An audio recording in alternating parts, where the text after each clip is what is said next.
Palmer Invitational. CC, what do you expect from Tiger this weekend? Man, I hope he makes it to the weekend. Get to the weekend. Then on the weekend, Saturday is moving day. When you're watching a golf tournament, you can't get consumed with who's going to win. You got to try to get through the cut line. It's one of the best fields that the tour has seen this year, so the competition will be fierce. He's very comfortable on the golf course. Golfers say, does the course fit your eye? And this course fits Tiger Woods' eye. So get to the weekend. Try to do something on moving day and try to be in contention on the back nine on Sunday. That's the recipe for success for T. Woods. That is logical. That is thoughtful. That is measured. I am none of those things when it came to Tiger Woods. I got my hit of Tiger Woods last weekend on a Sunday, building my day around him. I need it back this weekend. I need Tiger Woods in a final. Is it Monday or bust? Yeah. We are talking Tiger Woods within a stroke of the lead, back nine Sunday. That's what I expect. That's what I need. I need this back in my life every weekend like we got it last weekend. Yeah, we have one golfer on the show. It's me. All right? It's me. That's totally fair. Yeah, I'm the only one allowed in the country club. I got all the privileges that you grew up with that you forfeited, son. Tiger tees off in a few hours. All right, to the NBA. The Bucks lost to the Magic last night. That's 7 losses in their last 10 games. Giannis did all he could, scoring 38 and grabbing 10 boards. But, Nick, what's going on with this Bucks team? Man, I was blaming Jason Kidd for everything. Thank you. They're not any better. What about the most dangerous team in the East? Who don't you want to play? Man, what is going on with Milwaukee? One of our great producers, Jamila, told me a couple months ago she didn't believe in the Bucks. I said, man, they've got a top 8 player in this league. They've got length everywhere. They should be good defensively. You're losing to Orlando. Orlando's not even trying to win basketball games. You lose to Orlando when Giannis goes for 38 and 10. I don't know what's going on with the Bucks. I was blaming Jason Kidd for everything. They've actually been a game worse without him than with him. Look, I don't feel so bad. Typically, when you have a staff of 12 like we do, if the most quiet person gives you some type of tip, you would listen. What does Nick Wright do? He don't listen to me. He don't listen to Jenna. He don't listen to Jamila. Jamila, thank you. Thank you for the tip, though. But Nick Wright, go the other way, people. Oh, man, they're a dangerous team. Oh, I wouldn't want to play them in the first one. Man, bring them jokers on right now.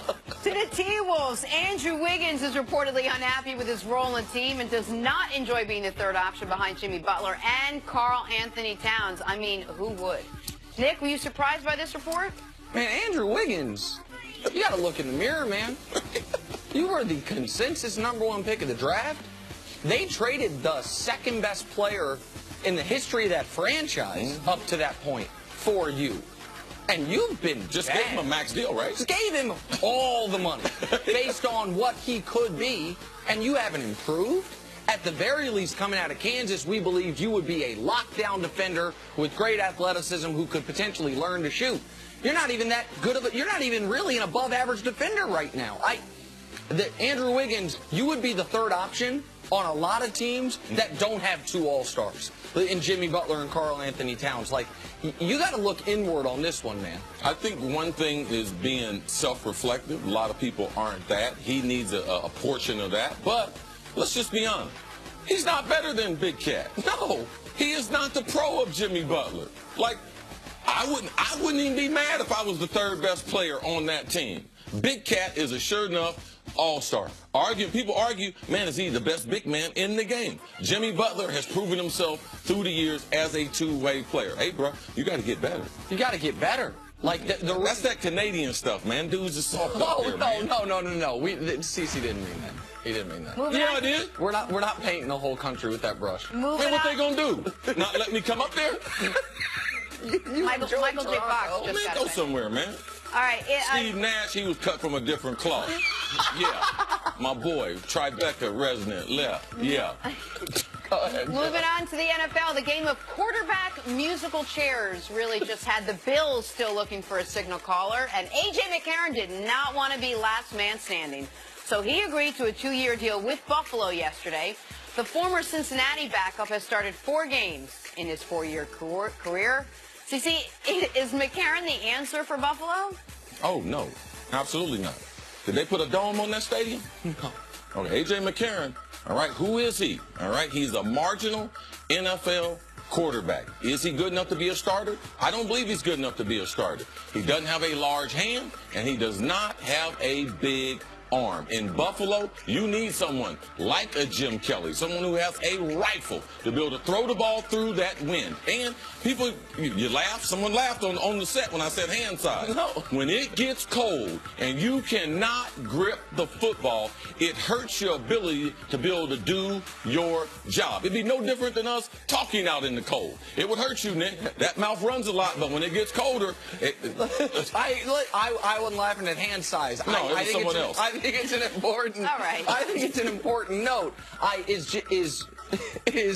Is McCarron the answer to the Bills' question? Only if the question is, who is the mediocre quarterback we can trot out there next year? He's the answer to that question. The Bills weren't good enough at quarterback last year and have gotten worse at quarterback this year. Yes. The only way this makes sense. Now, the Bills have made some moves. They trade Cordy Glenn. They have 2 first-round picks. They now have the 12th and the 22nd first-round pick. If all of these are moves preparing them to move into the top 5, to draft a quarterback, have McCarron be the backup or the starter for half a season, then I understand it, because the only other quarterback roster was Nathan Peterman. But if they don't draft a quarterback... Oh, we can't put Peterburger back in there. No. I mean, my goodness. He just threw an interception. They're going the other way. It's the offseason. Well, meanwhile, it's McCarron and Peterman. What's his on name? there. Nathan Nate Peterman. But I like Peterburger. It's fine. He probably does too. Finally, 10-time Pro Bowler Joe Thomas called it a career yesterday after 11 seasons, protecting 21 different Cleveland quarterbacks and playing over 10,000 consecutive snaps. Thomas decided to retire. He didn't get all the headlines with the Browns, but CC, just how great was Joe Thomas? Unbelievable football player. And it's hard to play football and not be rewarded for it. When people say, well, you're a professional, you're being paid. Well, you get paid to win in the NFL. That's the philosophy that coaches tell you. You know, anybody can just get paid, but you get paid to win. In 11 years, because he's just as good as one of my classmates that went into the Hall of Fame, Jonathan Ogden. Ogden was the first pick in Baltimore, and after that, their left tackle problems were over with until he was the first selection in the Pro Football Hall of Fame. Joe Thomas is the same type of player without the championships, without the prime time. This is a guy. How bad was it for him? He never started the season 1-0 in 11 years there. That's crazy. He never started 1-0. So he will never get the type of praise that was well deserved for him. The quarterback play, a guy who never got help. All those consecutive snaps that they say is a record, like it's off the charts. We've never seen anyone do it. We say he has the record because no one that we can compare it to. We weren't even counting them before. I mean, a great player, a great guy that had the type of attitude with a franchise and a city that I don't believe that you will be able to duplicate, because you cannot lose at football and for a guy to be as positive as Joe was for so many years, trying to get guys to come to Cleveland, dealing with so much chaos on and off the field, like truly one of the greats that will not be able to get the type of attention, because this is a game that we give all the attention to the teams that win or the teams that are in the big market. And Joe was not one of those, but what a great story. From draft day, where the NFL invited him to the draft, he said, no, I'm going fishing with my dad. That was my first time really studying Joe Thomas, was that day, and the way he went out without any fanfare. Joe Thomas, much respect to him. He is a no doubt Hall of Famer. One of the best writers about offensive line play is a guy named Robert Mays, who writes for The Ringer. And he pointed this out yesterday, and I think it's a really smart point. You look at Joe Thomas's draft class. Adrian Peterson's in that class. Calvin Johnson's in that class. Patrick Willis is in that class. Darrelle Revis is in that class. You can argue. Now it's an argument, but you can argue he was the best player in that draft class. With 4 other, no doubt to me, Hall of Fame, All-Pro, amazing players. Guys that were at the top of their position for an extended stretch of time at their respective positions in the NFL. Yeah, I think he's in a class of only 3 players that made the Pro Bowl their first 10 years in the league. I think that is Lawrence Taylor, and Barry Sanders, and Joe Thomas.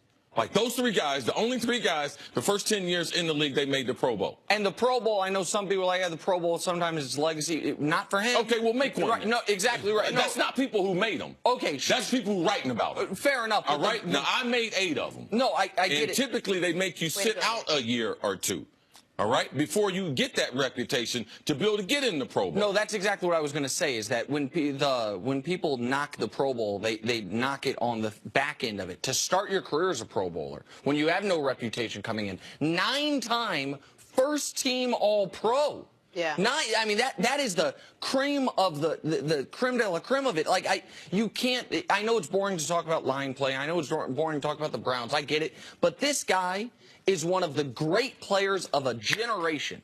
And to go I believe it was 10,363 snaps in a row without coming off the field. And then when he did come off the field, never went back on it. That is an amazing career for an amazing player. Didn't know you spoke French. Oh, So yeah, that absolutely. Say it again. One of my many talents. Creme de la creme. Creme de la creme. To the I got NFL you, draft, though, now. I don't even speak I didn't know English. you